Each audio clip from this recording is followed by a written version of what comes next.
Welcome to Unselfishly Me, a podcast all about self-love, self-care, and everything in between. I'm Jane, a personal trainer with a focus on self-love. Each week, we'll be chatting to someone about their self-love journey, how long it took, and what it took to get there. So today on the podcast, I'm doing an exciting and inspirational episode, I feel. I'm interviewing a few mums that have given birth just before lockdown or in lockdown. So basically giving birth during a pandemic, what their experiences have been, what their thoughts while pregnant have been. So like, what did they think was going to happen? Like, how were they thinking? Did they plan on having birth the way they did? What were their worries? What were their fears? And what has the outcome been now that their little babes have arrived?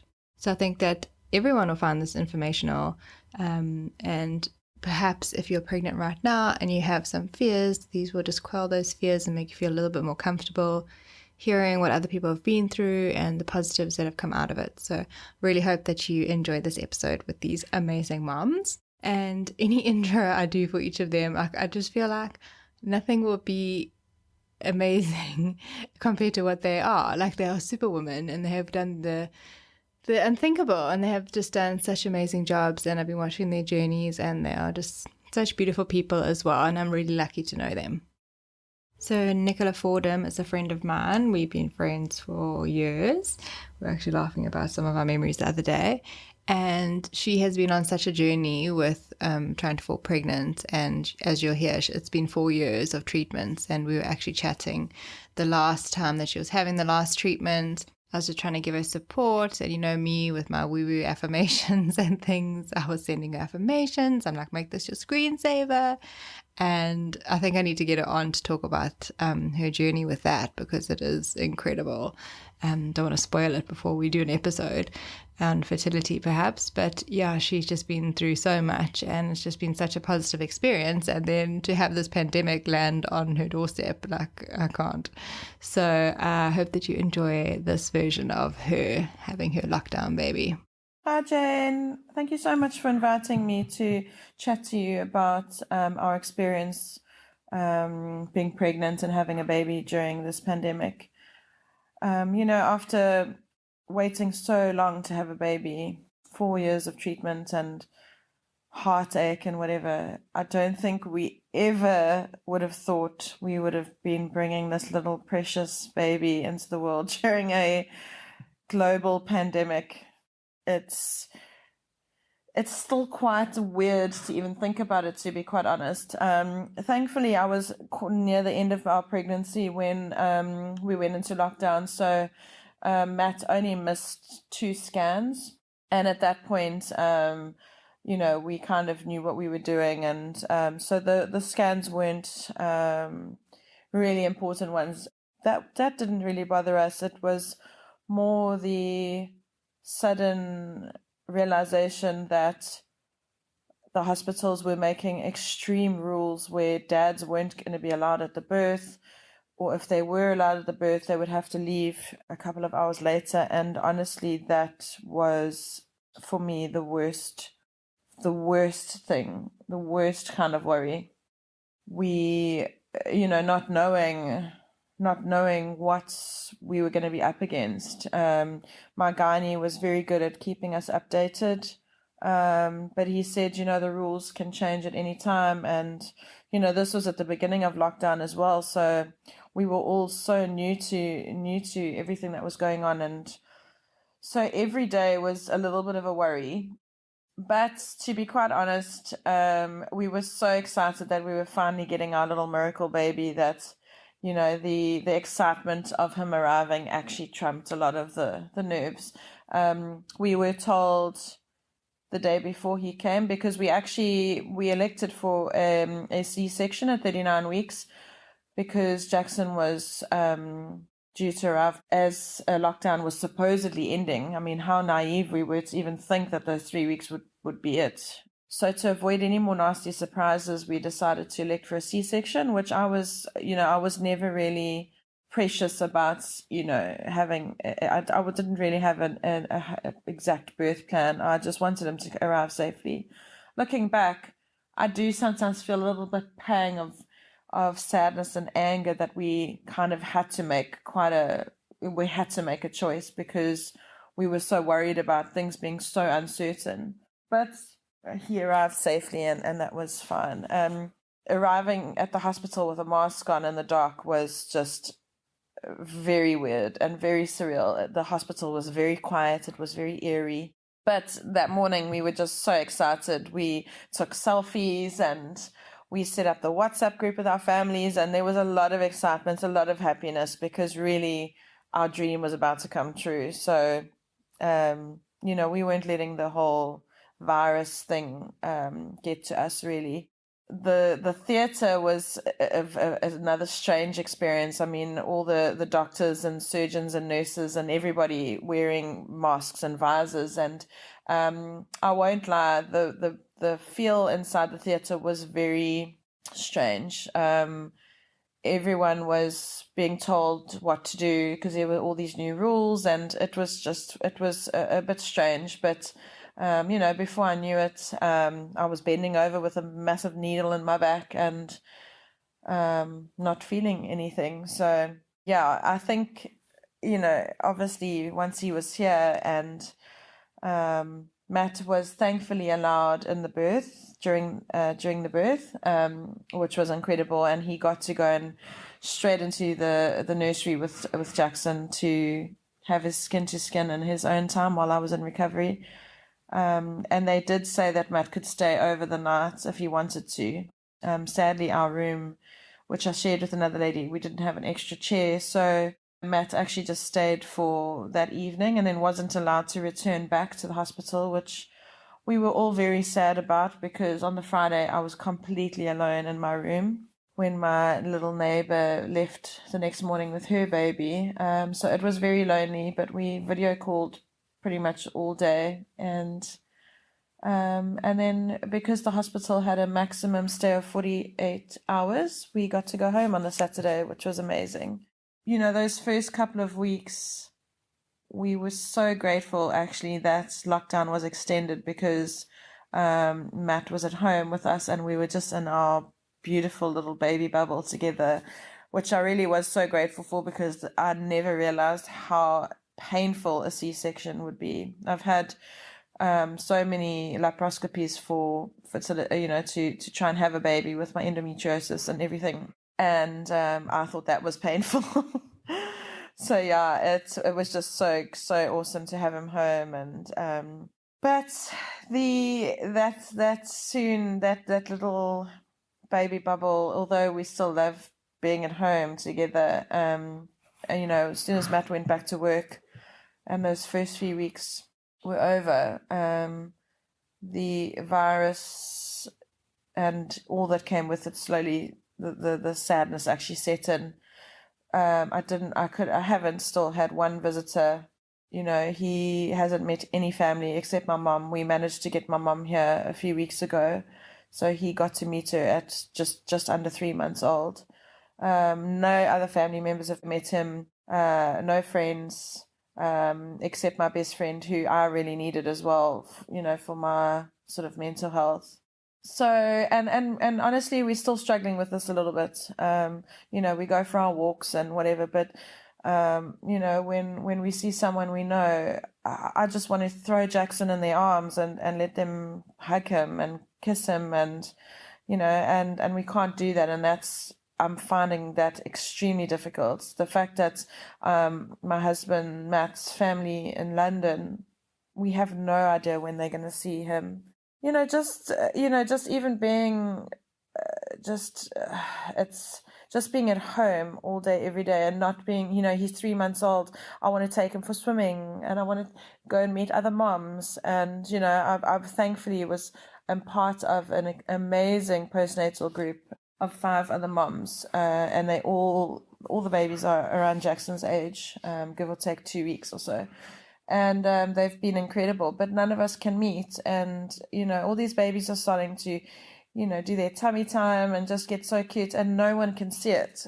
Thank goodness for video calls. That's all I can say. Thank goodness for technology. But,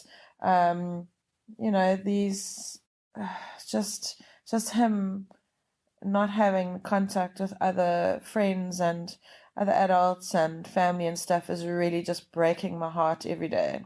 And the fact that we have absolutely no idea when it's all going to end. And also the fact that this virus, even if lockdown ends in a month or two, this virus is going to be around for so long that when are we ever going to feel comfortable shoving our babies into our friends' arms and, letting them kiss and cuddle them, and I'm finding that all really difficult to grasp, that whole concept. But at the same time, we are so blessed to have this gorgeous little boy. He's healthy and he's happy and he's growing and he really is just so cute. And we've just got to remind ourselves that that's all that counts at the moment, and to keep him safe and ourselves safe. And and at some point things will go back to normal, and he can go and play with his little friends who have been waiting so long, and all of our friends who have been waiting so long to see us become parents. So yeah, I do feel for all the new moms, starting their pregnancy now with all their scans and things. We were very lucky to go through most of our pregnancy with Matt being by my side, but gosh, it really is just a very, very strange, weird time. But he's here and he's perfect. So Rain and our friends from social media, when you're a blogger / influencer, inverted commas, you end up meeting each other online and chatting and following each other. And I've just loved chatting and following her. And she has been obsessed with Paper since she arrived, and they would watch her stories. So she became their little favorite little person to watch. And now she has her own little favorite person to watch. Little Violet is here. So it's been interesting to see her journey and her pregnancy. I'm going to have her on as her own Make It Rain podcast, because her pregnancy was not easy at all. And for her to then go into lockdown and a pandemic as well is just not ideal. So I'd love for you to listen to Rain's account of how her birth went in a pandemic.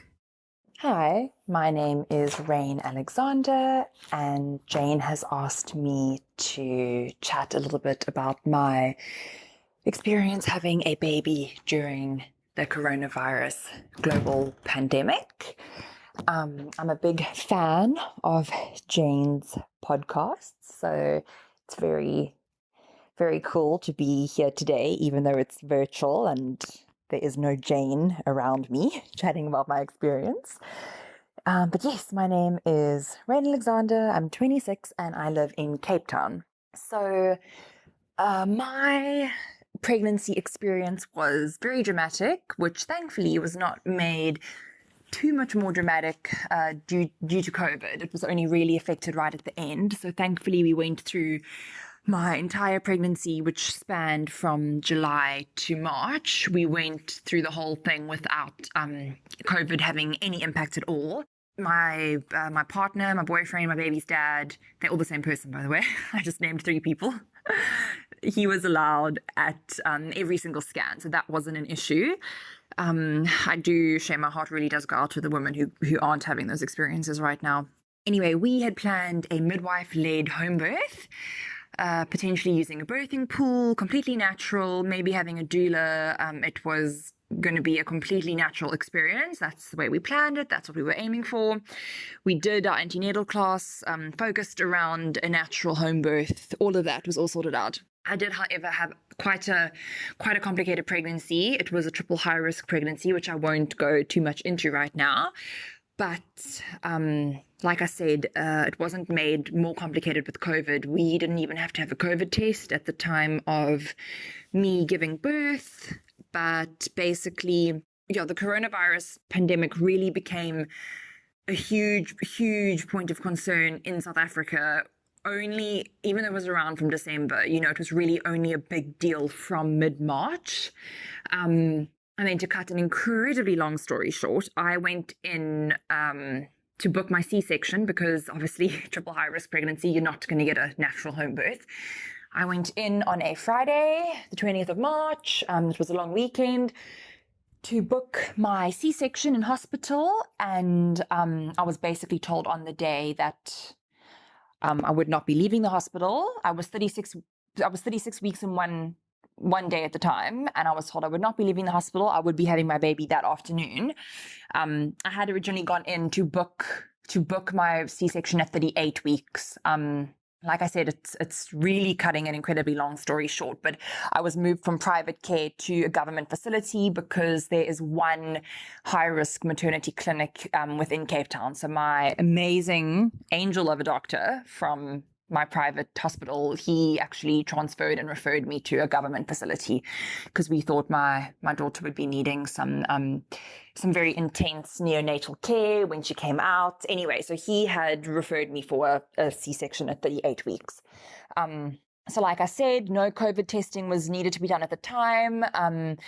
At this stage though, so this was... I feel like I'm jumping all over the place here, but this was Friday the 20th and national lockdown kicked in on Thursday the 26th. So just to kind of put the timeline together there. So at this stage, no one except patients were allowed in the hospital anyway. So I was immediately, I was told, okay, cool. When did you last eat? That's how my doctor told me I was going to have my C-section that day. He said, when did you last eat? I said, 11 o'clock. He added 6 hours and he said, okay, you're having this baby at 5 p.m. today. So my partner was not allowed in the hospital for that. It's all a bit of a blur, but I was basically told that due to COVID, he would be called, 30 minutes before I had my op to have her. I didn't have her that day. I didn't have her the next day. I had her on the Sunday. She was born at 10:24. And my partner was only allowed into the operating room once I was already scrubbed up. I already had my epidural in. It had already been administered. I already had my catheter in. It was very fine. I mean, I was just about to be sliced open before he was allowed in. And very, very funny is actually the day before I had been transferred up to theatre to have her. And I had been scrubbed up and he was with me in the waiting room for about 45 minutes before going in. I obviously didn't have her. There were too many emergency cases in front of me.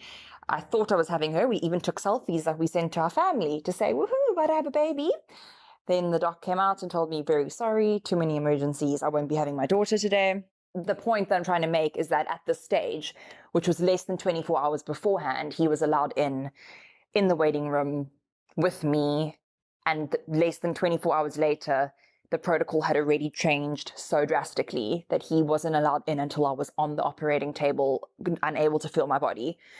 So yes, he came in and we had the operation and I was thankfully prepared. I'd listened to Jane's birth podcast and knew what to expect from the C-section.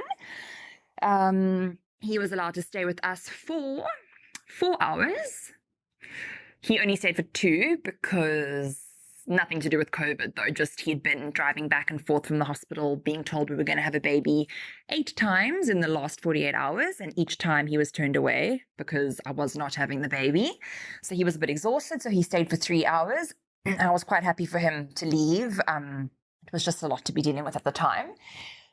And yeah, he left and he was allowed to come back for 1 hour a day for the next 2 days. Unfortunately, our daughter Violet had to be moved to the high care unit on day 2 because she was having a little bit of problem with her sugar levels. Absolutely false alarm. There was nothing to be concerned about. But at the time she was moved and fathers were not allowed into the high care unit. So shame. She was born and then he did not see her again until we were discharged, which was on day 3. Yeah, so he only saw her for 3 hours until she was 3 days old. We were then discharged on Wednesday the 25th, and national lockdown kicked in on Thursday the 26th. So as concerned as we were with the pandemic and with safety precautions around our newborn baby, we did allow a very small handful of family members to come visit. My sister, for example, had flown in on Friday from Vietnam where she was teaching. She obviously wanted to get out the country. Her and my father, because my father had picked her up from the airport and had been in contact with her. Little had he known at the time that I was about to have potentially have my daughter on the day, or else we would have arranged that an absolute stranger, well, I mean, it's not like we want a stranger to catch the virus either, but we would have arranged that someone who doesn't need to meet the baby would have collected her from the airport. It's a shame. They just met her through the window. They saw her through the window, and that's how they met her. But my mother, my boyfriend Chris's mother, my grandparents also just saw her through the window. We did allow for a small portion of family to come and meet her. No friends or anything, though. Then the post-hospital mid-corona experience has been quite hectic because Violet's my first child.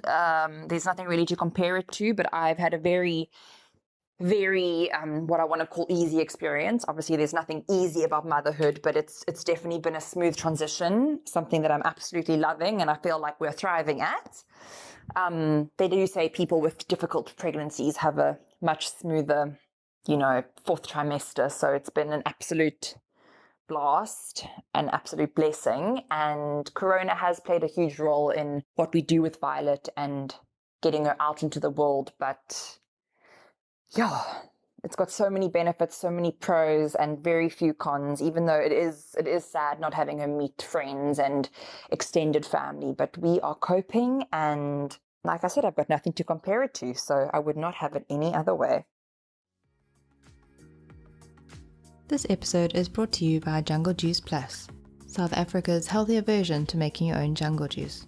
Having a new baby is a very, very busy time in your life, and the last thing you need to be doing is trying to slave away and make jungle juice. So Jungle Juice Plus SA has done it for you. Available in capsules or in the convenient dosing caps, which fit perfectly into your hospital bag or your handbag. The capsules are a condensed and concentrated version of all the vitamins and minerals that are in the drinks, with the addition of fenugreek, which is a natural galactagogue. Now you no longer have to spend money and time on making jungle juice and separately purchasing fenugreek as a standalone supplement. We have an all-in-one solution. The dosing caps are fenugreek free, and they are the perfect addition to your bag because they twist onto any 500ml bottle. Twist, push, shake, and you're done.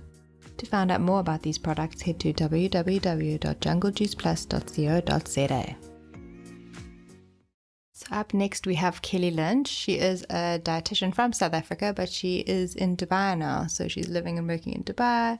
And I just thought it would also be interesting to hear about her experience, being in Dubai and having a Dubai hospital version compared to South Africa as well. And she is very open and honest on her page on Instagram, and she shares everything. She does a lot of IGTV videos and explains how she's feeling. And I really enjoyed that part of the end of her pregnancy and then when she had her babe, that she was just explaining everything and how she's feeling, and now being a mom of two, what that's like. It looks exhausting. So it's really nice to have an account from her as well, as an expat, to see how it is around the world. I mean, everyone is so different right now, and everywhere is opening up at different times. So I can't wait for you to hear this rendition from Kelly Lynch. Hi Jane, thank you for asking me to share my story on your awesome podcast. I'm 9 weeks postpartum, and it's been so cool to think back on it, although it certainly wasn't the most beautiful experience because of the COVID pandemic. But I delivered my little girl Izzy on the 8th of June. She was going to be an elective Caesar, as I'd had an emergency Caesar with my first little girl, Stella. And we live in Dubai, so things were slightly different here. We were still I would say like a 70% lockdown, not 100%. And the pandemic had been declared in the March, and Izzy was born in the June. So it was, I wouldn't say it was in the peak, but it was sort of just off the peak. But it was my whole third trimester that sort of entailed masks and gloves and no husbands at scans and that kind of thing. My husband is actually a doctor at the hospital that I delivered at, and he's a sports physician, but he actually was asked in this time to go and help on the front line So he was working on the front line.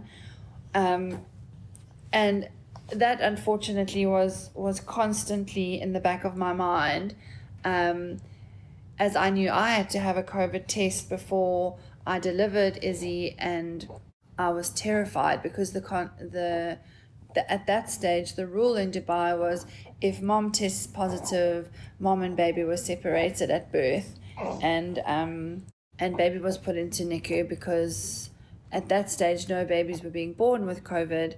They were all, they were obviously trying to prevent the baby from getting COVID from the mom. And I would say that's probably been one of the biggest things. That was definitely for me the hardest part of the whole situation, was knowing that I'd be separated from both of my kids, but even more so my baby, who I really wanted skin on skin. And I just remembered with Sela how it was just such an overwhelming experience, and the thought of being separated and not being able to visit in the NICU was terrifying. The lead up to my COVID test was also really, really scary. Like, I didn't want to touch anything, or I didn't go anywhere, and going into the hospital, there was a man coughing next to me just to actually have the test. I definitely gave him daggers and ran away. But yeah, that was really scary. And I think when I got the SMS saying that I was COVID negative, I was happier than I was when I passed my school matric as well as my degrees. It was like the best thing I'd ever read. But yeah, anyway, we then went in because it was an elective Caesar. It was pretty sort of planned, I'll say is the word. And I had a beautiful birthing experience. I must be honest, the doctor made it really, really beautiful in the light of everything that was going on. She let me have a playlist, and we played our own music in the theatre, and I didn't know if Izzy was a girl or a boy, and she made the reveal beautiful. She dropped the drapes, and I saw her pull Izzy out of me, and we had a beautiful experience. And my husband was allowed in the theatre.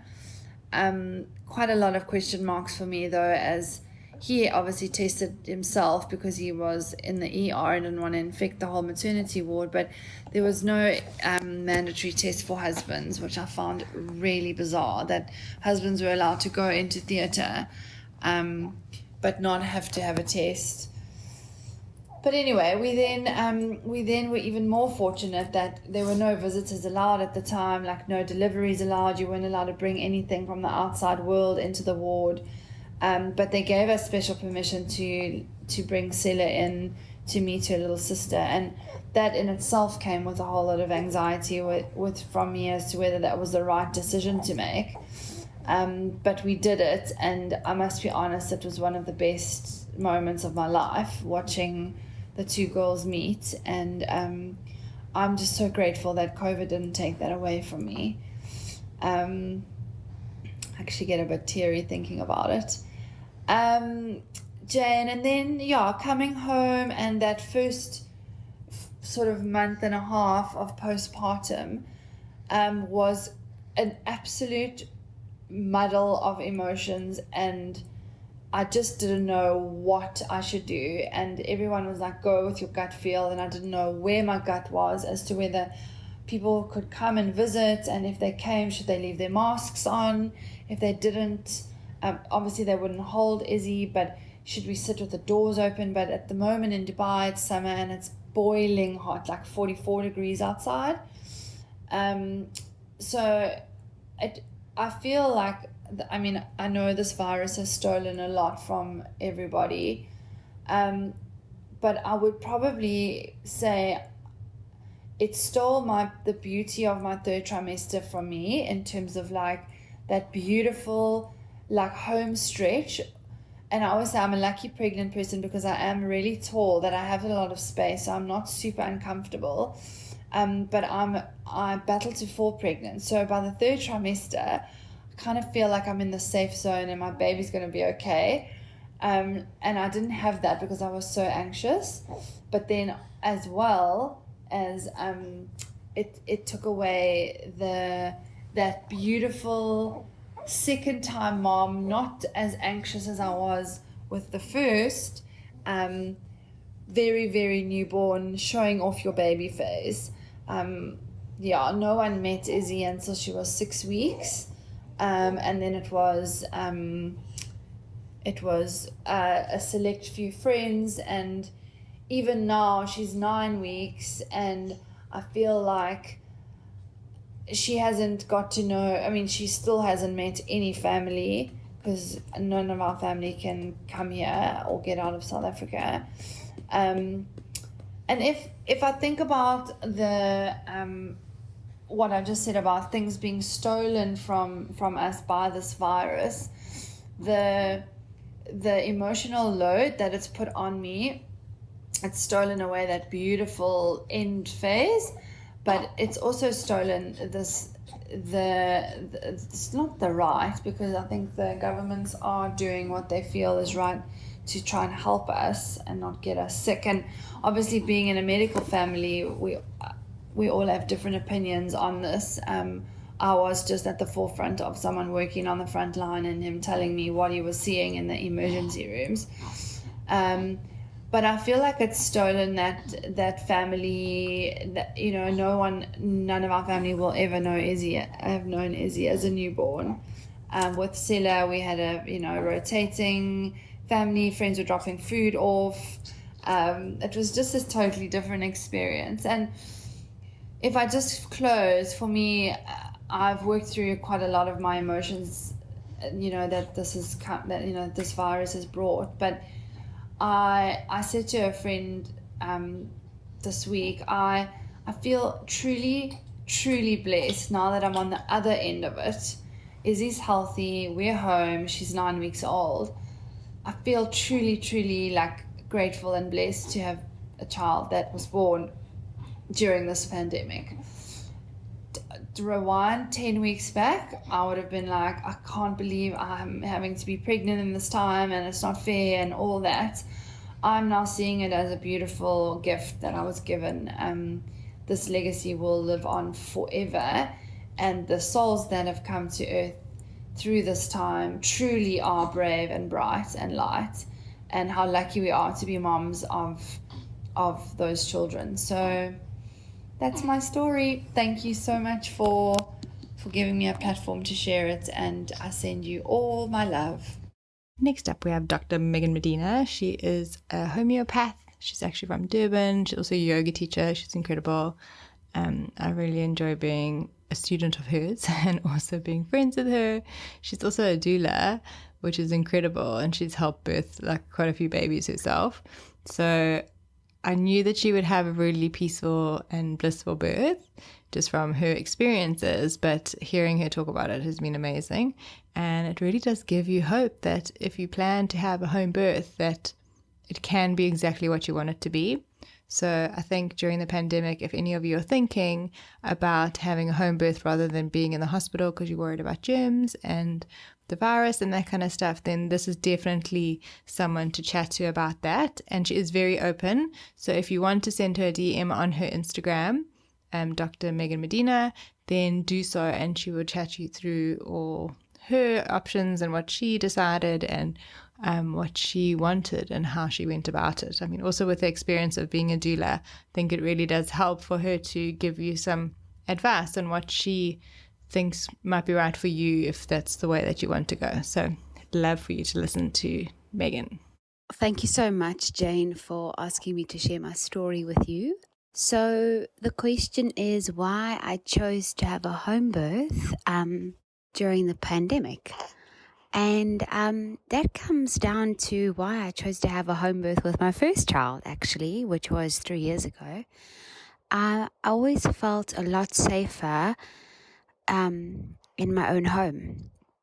And I felt that continuous care with a midwife and a doula that would see me throughout my entire pregnancy and postpartum would serve me better than going to and from a clinic or to and from a hospital or having to change healthcare practitioners. And so my choice for having a home birth the second time around was that first time was so empowering, and I felt so safe and I felt so supported, and I was actually really deeply petrified of birthing in a hospital because of the germs and infections and exposure to other people and exposure to potential medical interventions. And so I felt a lot safer and more contained being in my own home.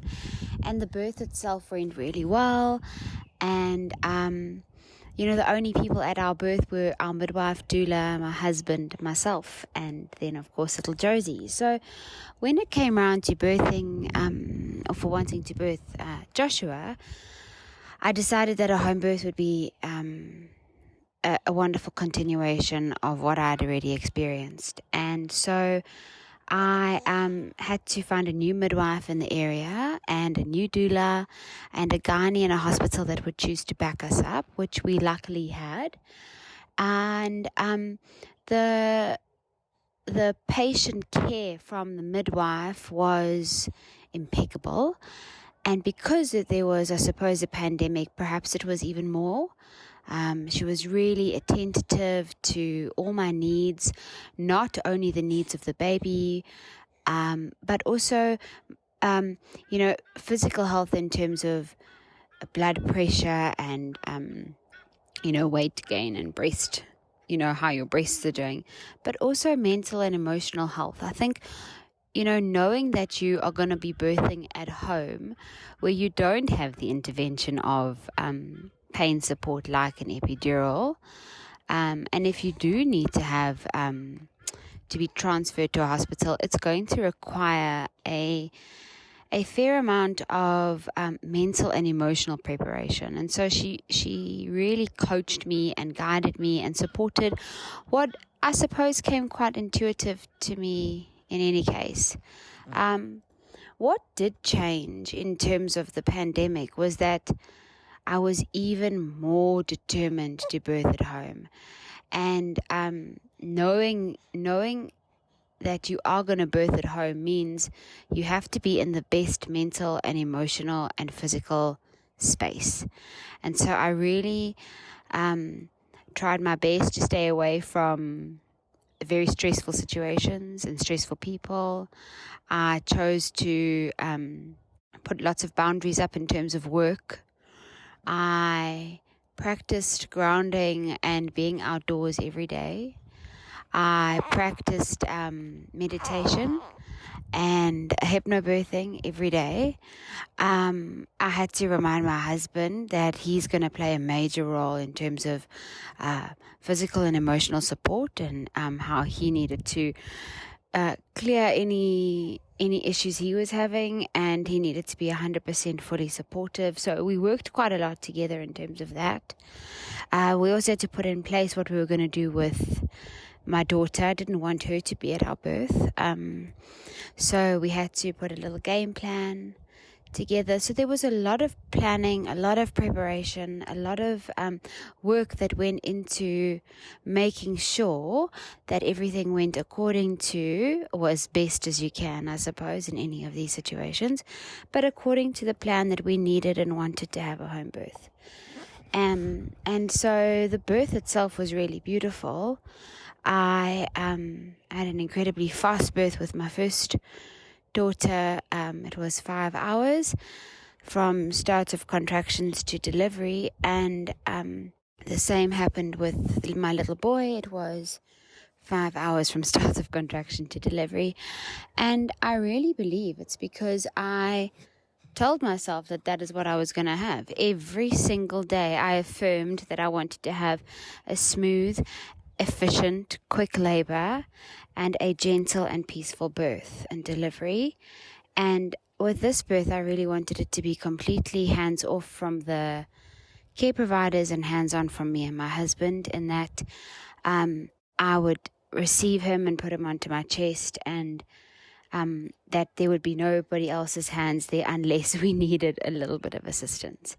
And so I affirmed that. I wrote affirmations on pieces of paper. I wrote in my diary. I stuck paper up around the walls in my bathroom, in my bedroom. So everywhere I went, I practiced and visualized the kind of birth I wanted. And I truly believe in the power of your mind and how your body will respond to what your mind tells it to do. And so that is why I feel that the home birth went so well. There was a lot of nutritional support. I ate really well. I tried to stay away from toxic substances. I truly believed that I would achieve the birth that I wanted, and so we managed to have a really beautiful home birth. And then again, in terms of our postpartum care, I didn't have to leave the home. I didn't have to have change of nursing staff. I had one midwife and one doula come and visit me every day for a week, and do a checkup and make sure I was feeling strong and make sure Joshua was gaining weight and he was doing well. And we were so lucky to remain in this beautiful bubble for a good 2 weeks post-birth, which obviously gave me mental peace, because I didn't want to have exposure to other people during this time frame. So I suppose the pandemic forced me to work a little bit harder, to prepare a little bit more, to really get my mind and body in the game. But the choice to home birth was there well before the pandemic. And I hope that it inspires other women to look at home birthing as an option, because it is it's so personal to you, and you're treated like an absolute birthing goddess, and you and your child are really loved and supported and well taken care of. And I just found it to be a really holistic experience for our whole family. I wanted to add that in the lead up to the birth, about 6 to 8 weeks, I would say, I became really focused on immersing myself in as much birthy information I could get my hands on too. So I started watching really empowering birth videos of women delivering unassisted, women delivering in labor, women delivering with gynaes in a hospital, women delivering with midwives. And I tried to watch birth in as many different options and varieties as possible, but all vaginal births and all really strong, powerful births. And I started reading lots of my birth books that I harbor and love so very much. And every night I'd read a chapter to myself and Andrew, and or like whenever I found a gap, I would just read a book or read a chapter on positive birthing experiences, and books about women who were feeling strong and women who wanted to take on the challenge of a home birth. So I tried to fill my conscious and subconscious mind with as many positive visuals of birth as possible, to eliminate the fear element of birthing at home.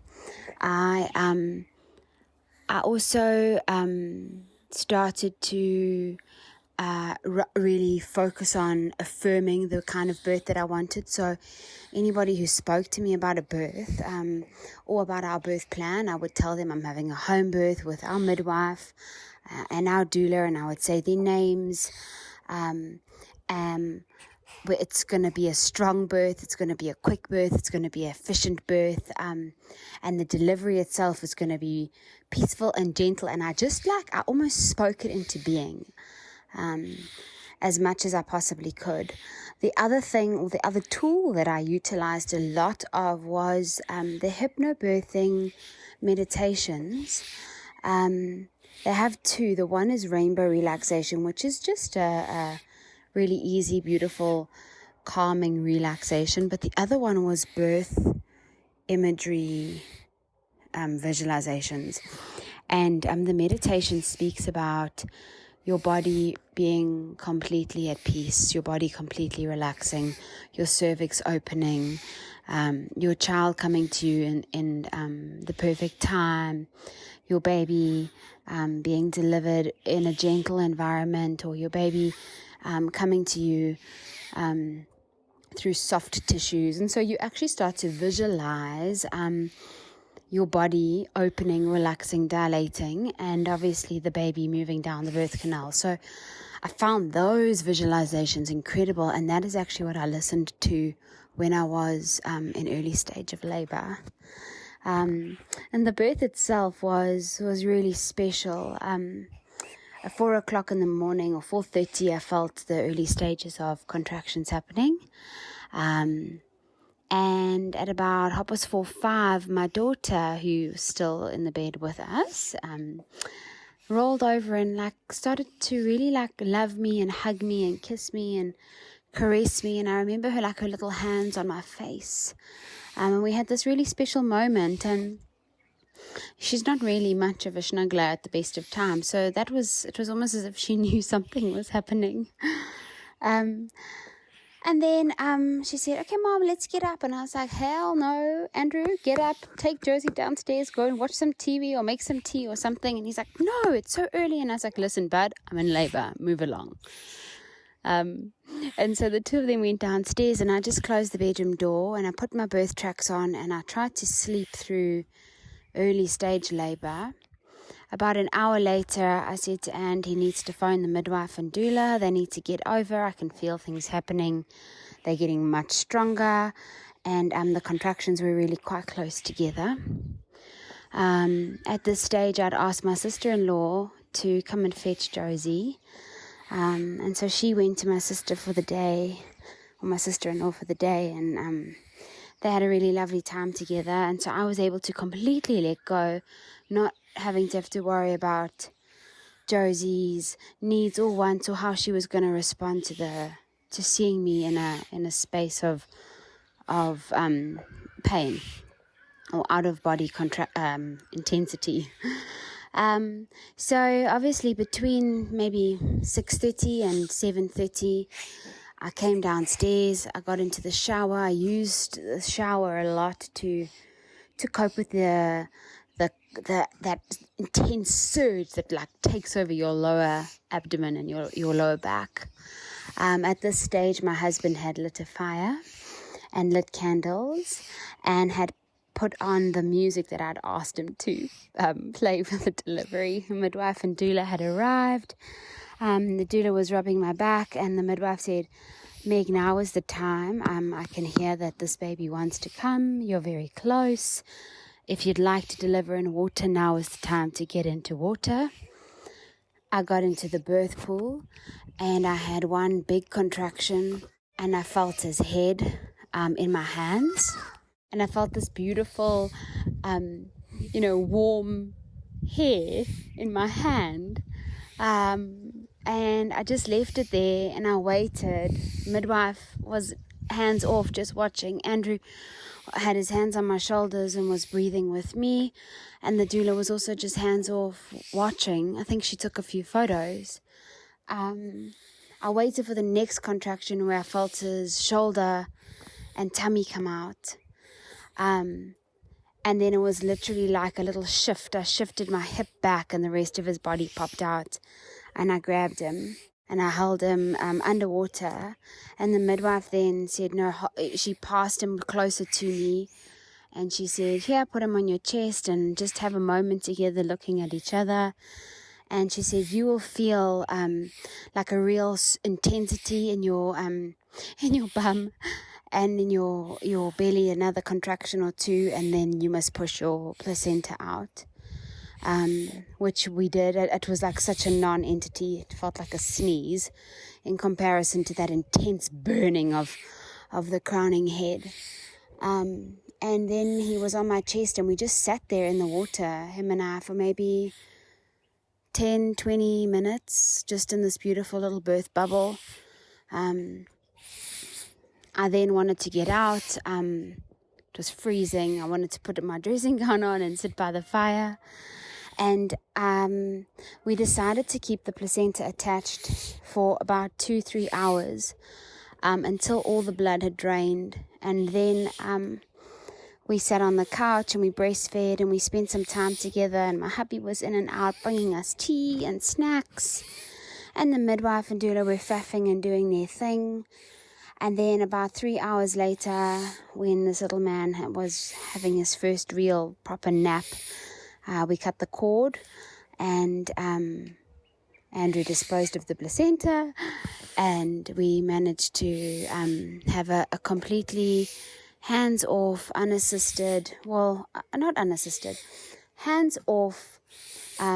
family-centered birth, which is something that I was really, really determined to experience. And so I felt like my birth really filled me with a lot of positive energy and empowerment, which has been incredibly helpful in the postpartum phase of my life, when you feel shattered and exhausted and completely drained. I felt that the energy behind the birth has sort of pummeled me through and kept me going, which has been incredibly positive. So I just wanted to add and share that element of the birth too. And thank you again for your interest in our birth experience and this beautiful special time. Thanks for listening to Unselfishly Me. Follow us on Instagram at unselfishlyme and check out our website www.unselfishlyme.com.